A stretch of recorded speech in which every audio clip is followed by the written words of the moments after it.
E aí, os cara, eu sou o Gabriel e esse é meu canal onde falamos sobre tecnologia com foco momentâneo em Python e desenvolvimento web. E o vídeo de hoje é na verdade uma remasterização dos episódios que eu já lancei, pois eu não curti o resultado dos vídeos. Eu achei que eu poderia adicionar uma dose extra de carinho, né, sobre o conteúdo que estamos criando aqui. E espero que dessa vez alcancemos um resultado que contemple tanto a mim quanto a vocês que estão assistindo e que a gente possa fazer um conteúdo legal. E é isto.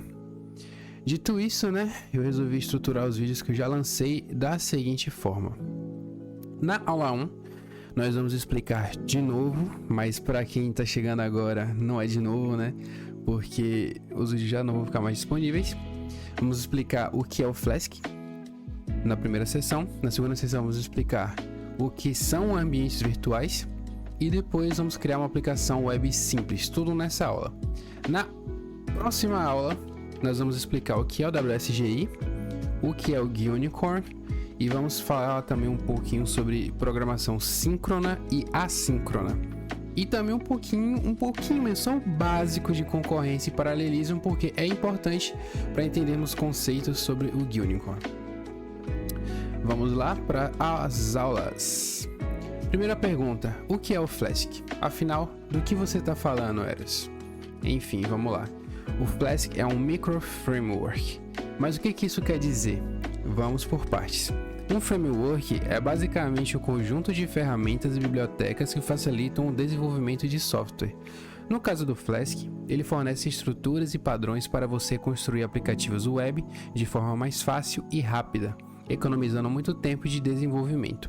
Ou seja, um framework é basicamente, né, como aqui está dizendo, um conjunto de ferramentas. Ou seja, para criar uma aplicação web muito antigamente mesmo, tipo na época das pedras, você tinha que fazer na unha tudo, você tinha que conectar o servidor, você tinha que fazer tudo no código puro. Só que as pessoas foram percebendo que todas essas coisas tinham padrões e que eles poderiam reutilizar esses padrões.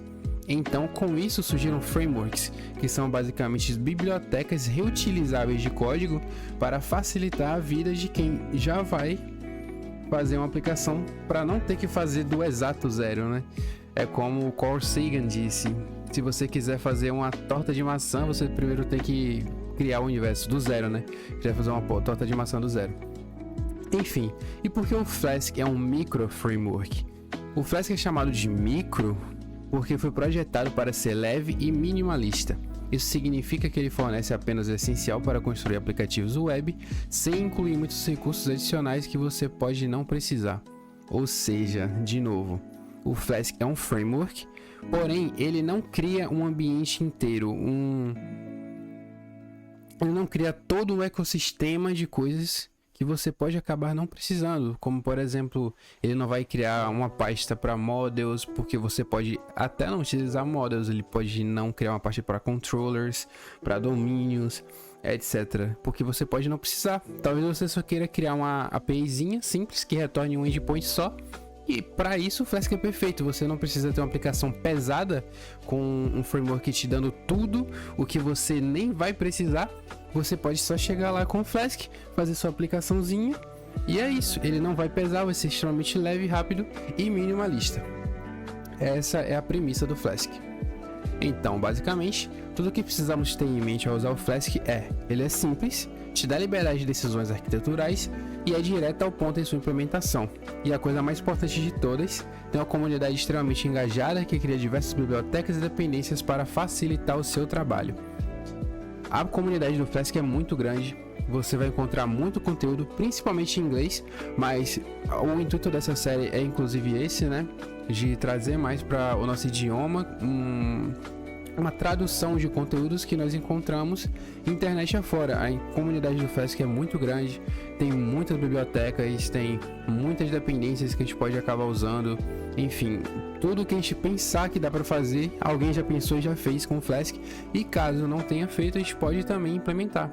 A gente pode fazer bibliotecas para o Flask, né, muito facilmente. A comunidade ela aceita muitas coisas, é muito legal. Enfim, vamos olhar a documentação. Palettes, né? que é a equipe responsável pelo desenvolvimento do Flask. Vamos clicar aqui para ver a documentação. Agora estamos na seção 2 da nossa aula. Nós vamos explicar o que são ambientes virtuais.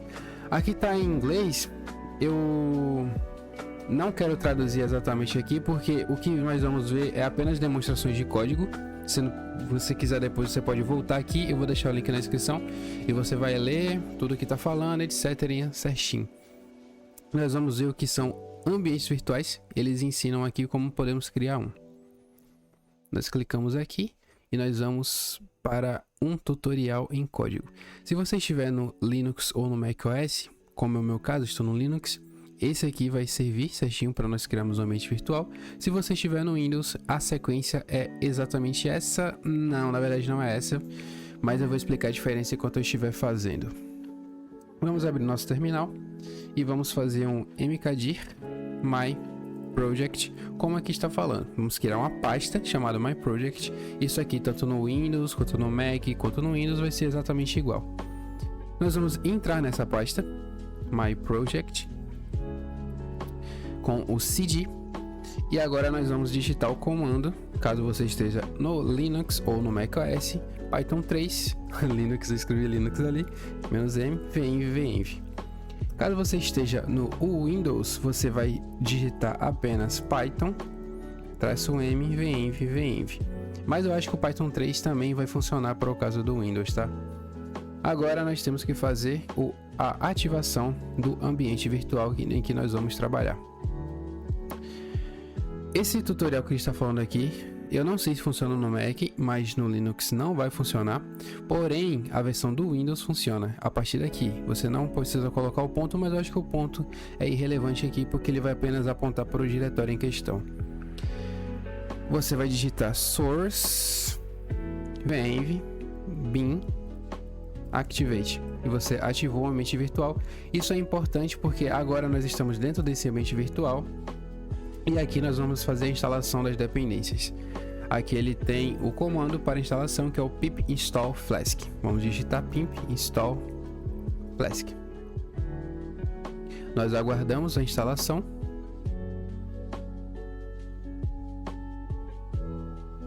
E pronto, tudo certo. Agora nós podemos abrir nosso editor de código favorito. Pode ser o PyCharm, ou VS Code, ou Vim, não sei. Eu vou abrir o VS Code, code. Dentro do diretório que você está, você pode digitar code. Tanto no Windows, quanto no macOS, quanto no Linux. Tudo vai funcionar da exata mesma forma. Com o VS Code aberto, nós voltamos aqui para a documentação. Podemos voltar à página. E agora nós vamos para o Quick Start. Vamos criar uma aplicação mínima com o Flask. Clicando aqui, nós vamos para um tutorial bem rápido de como podemos criar uma aplicação web com Flask. Isso aqui é a mínima aplicação possível que podemos fazer. Ele parece com mais ou menos isso aqui. E nós vamos voltar aqui para nosso slide, porque é hora da prática. Seguindo as instruções da documentação, escreva uma aplicação web que retorne um output Olá Flask. Vamos aqui e nós podemos seguir essa documentação, esse exemplo de código, e vamos fazer o seguinte, né? Aqui nós vamos criar um arquivo chamado app.py. É extremamente essencial que ele se chame app.py, porque nós vamos rodar ele com um comando específico que necessita que ele se chame app.py. Isso aqui é muito importante. Não renome de outra forma, a não ser que você queira chamar de outra forma. Como eu quero mostrar para vocês do jeito mais simples, essa é a forma mais simples, né? Nós vamos fazer exatamente como ele diz aqui. From Flask import Flask. Vou só copiar e colar. From Flask import Flask. App é igual a Flask undername. Tem uma explicação do porquê nós colocamos undername aqui dentro. Se você quiser ler, ele vai estar explicando aqui. Volte aqui depois e dê uma lida. Nós não vamos estar passando por isso agora. Agora nós vamos copiar essa parte aqui. Colocamos um decorador app com o método root e o barra. Isso aqui especifica que nós vamos para o endpoint do index. É tipo assim, como a mesma coisa que digitar google.com barra. Isso aqui significa que nós vamos para a página inicial, né? O index. Quando nós digitamos google.com, ele já nos leva automaticamente para o google.com/. É a mesma coisa. Vai levar para o mesmo endpoint. Enfim. Criamos a função. Eu vou chamar ela de Olá Flask. Criamos essa função. E agora nós podemos retornar o que foi pedido aqui no nosso slide, não é? O output esperado é Olá Flask. Return Olá Flask. E uma exclamação.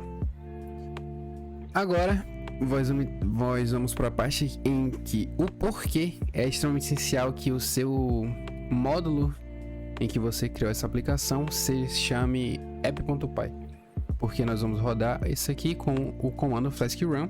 O comando Flask Run, ele procura a aplicação app e dentro do app ele vai procurar a função app, né, que puxa a classe app. Enfim, nós clicamos aqui para rodar e pronto.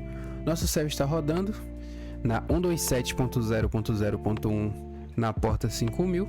Nós podemos clicar aqui e vamos ser redirecionados para a nossa aplicação.